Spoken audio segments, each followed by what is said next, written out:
Risa duduk membisu di sudut terjauh kelas. Seragamnya lusuh dan warnanya pudar. Kertas ujian di mejanya dicoret, dihujani tawa merendahkan dari siswa lain. Tatapan dingin dari meja terdepan, tempat Tania, putri kepala sekolah, duduk anggun. Udara kelas terasa tebal oleh prasangka. Seragamnya yang menipis seolah menyerap segala ejekan pedih. Setiap langkah Risa di koridor sepi selalu diiringi bisikan dan tatapan menghakimi. Buku-bukunya yang usang dan tasnya yang robek kontras tajam dengan tas-tas mewah para siswi lain. Jemarinya memegang erat liontin kecil berbentuk kunci tua di balik bajunya, satu-satunya pengingat tentang asal-usul yang tak pernah ia ceritakan. Pagi itu, loker Risa terbuka paksa, isinya berhamburan ke lantai. Sepatunya yang baru saja ia bersihkan kini kotor, penuh jejak lumpur yang disengaja. Tania dan kelompoknya tertawa geli dari kejauhan, pandangan mereka tajam seperti silet.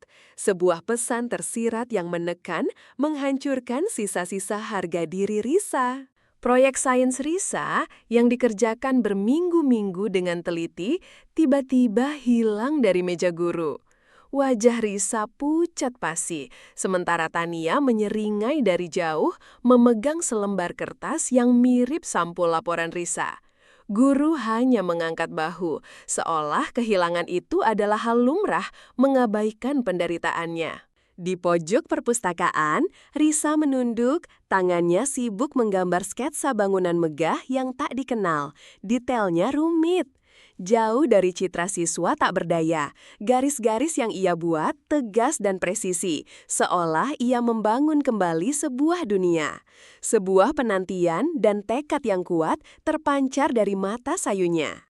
Tania mengadakan pesta ulang tahun mewah di aula sekolah. Hanya nama-nama terpilih yang diundang. Risa hanya bisa melihat dari jendela, siluet bayangan tawa dan musik yang riuh bergema di dalam. Kehadirannya seolah dilarang, menegaskan jurang pemisah sosial yang dalam antara dirinya dan mereka. Saat acara perpisahan sekolah, nama Risa dipanggil untuk menerima penghargaan. Hiburan, Tania dan teman-temannya menyoraki, melempar remah makanan ke arahnya. Wajah Risa memerah menahan amarah, namun matanya memancarkan kilatan tekad yang membara. Jari-jarinya menggenggam liontin kuncinya erat-erat. Di kamar kecil panti asuhan, Risa menatap pantulan dirinya di cermin retak. Air mata membasahi pipi, namun ia bangkit, menarik napas dalam, mengumpulkan kekuatan. Sebuah kartu undangan sekolah yang baru saja ia terima tampak asing di tangannya, menyimpan makna tersembunyi yang belum terungkap. Pagi itu, Risa menerima surat dari kepala sekolah. Alasannya kabur, ketidaksesuaian nilai akademik dan perilaku. Matanya membaca setiap kata, namun ia tidak terkejut. Hanya senyum tipis terukir di bibirnya, seolah surat itu adalah bagian dari rencana besar yang telah matang dan kini saatnya bertindak. Acara kelulusan, seluruh siswa berkumpul di aula megah. Kepala sekolah naik podium, wajahnya tegang dan gugup.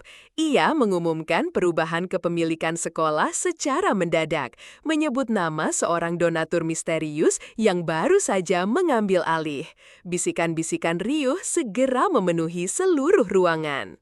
Seorang pengacara berjas rapi, membawa koper kulit mewah, melangkah tenang ke panggung. Di belakangnya, sosok tua bermartabat, wajahnya familiar namun sulit dikenali oleh banyak orang. Mereka mendekati kepala sekolah, menyerahkan sebuah dokumen tebal dan penting. Aula semakin sunyi, penuh antisipasi. Pengacara membuka koper kulitnya, mengeluarkan sebuah liontin berbentuk kunci yang identik persis dengan milik Risa, lalu menyerahkannya kepada sosok tua itu. Mata Risa yang berdiri di barisan belakang berbinar penuh makna. Tania di barisan paling depan masih belum menyadari kejanggalan yang akan datang. Sosok tua itu mengangkat mikrofon. Suaranya berwibawa, menggema di seluruh aula. Ia menjelaskan tentang warisan keluarga dan misi mengamati keadilan di sekolah ini. Lalu, ia menunjuk ke belakang, ke arah Risa.